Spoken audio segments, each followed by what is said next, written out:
नमस्कार दोस्तों, मैं वर्षा आप सभी का सोनू कहानी चैनल में स्वागत करती हूँ। आज मैं आपको बुधवार की कहानी, पूजन विधि और महात्म्य सुनाने जा रही हूँ।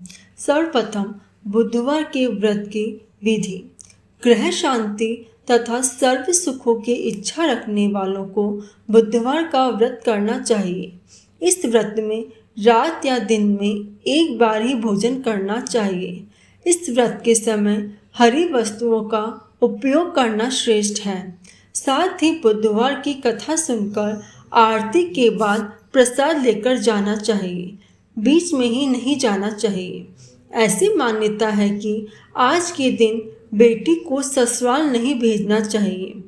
अब बुद्ध देव का स्मरण करते हुए बुधवार की व्रत कथा। समतापुर नगर में मधुसूदन नामक एक व्यक्ति रहता था। वह बहुत धनवान था। मधुसूदन का विवाह बलरामपुर नगर की सुंदर लड़की संगीता से हुआ था। एक बार मधुसूदन अपनी पत्नी को लेने बुधवार के दिन बलरामपुर गया। मधुसूदन ने पत्नी के माता पिता से संगीता को विदा कराने के लिए कहा। माता पिता बोले, बेटा आज बुधवार है। बुधवार को किसी भी शुभ कार्य के लिए यात्रा नहीं करते। लेकिन मधुसूदन नहीं माना। उसने ऐसी शुभ अशुभ की बातों को न मानने की बात कही। दोनों ने बैलगाड़ी से यात्रा प्रारंभ की। 2 कोस की यात्रा के बाद उसकी गाड़ी का एक पहिया टूट गया। वहां से दोनों ने पैदल ही यात्रा शुरू की। रास्ते में संगीता को प्यास लगी। मधुसूदन ने उसे एक पेड़ के नीचे बैठाकर जल लेने चला गया।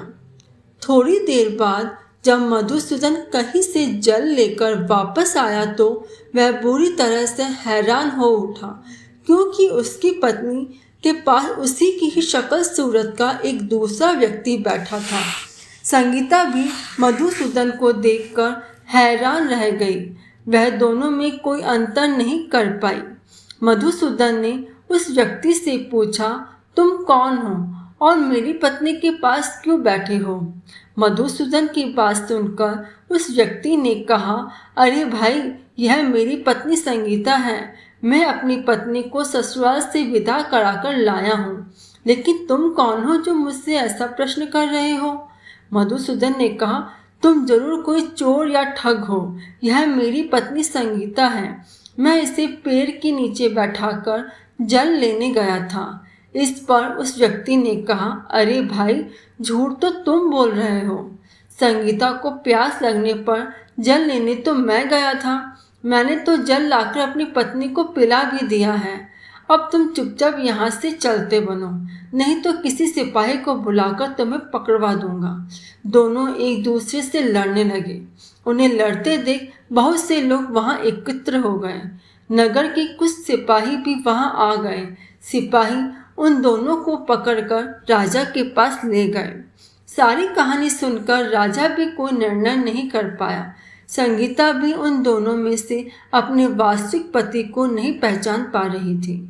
राजा ने दोनों को कारागार में डाल देने के लिए कहा। राजा के फैसले पर असली मधुसूदन भयभीत हो उठा।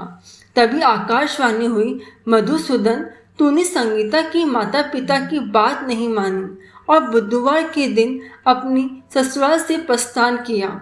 यह सब भगवान बुद्धदेव के प्रकोप से हो रहा है। मधुसूदन ने भगवान बुद्धदेव से प्रार्थना की कि हे भगवान बुद्धदेव, मुझे क्षमा कर दीजिए। मुझसे बहुत बड़ी गलती हुई। भविष्य में अब कभी बुधवार के दिन यात्रा नहीं करूँगा और सदैव बुधवार को आपका व्रत किया करूँगा। मधुसूदन के प्रार्थना करने से भगवान बुद्धदेव ने उसे क्षमा कर दिया। तभी दूसरा व्यक्ति राजा के सामने से गायब हो गया। राजा और दूसरे लोग इस चमत्कार को देख हैरान हो गए। भगवान बुद्धदेव की इस अनुकंपा से राजा ने मधुसूदन और उसकी पत्नी को सम्मानपूर्वक विदा किया। कुछ दूर चलने पर रास्ते में उन्हें बैलगाड़ी मिल गई। बैलगाड़ी का टूटा हुआ पहिया भी जुड़ा हुआ था। दोनों उसमें बैठकर समतापुर की ओर चल दिए। मधुसूदन और उसकी पत्नी संगीता दोनों बुधवार को व्रत करते हुए आनंद पूर्वक जीवन यापन करने लगे। इस तरह भगवान बुद्धदेव की कृपा से उनके यहाँ खुशियाँ बरसने लगी। इस तरह जो स्त्री पुरुष विधिवत बुधवार का व्रत करके व्रत कथा सुनते हैं, भगवान बुद्धदेव उनके सभी कष्ट दूर करते हैं। बोलिए बुद्धदेव भगवान की जय।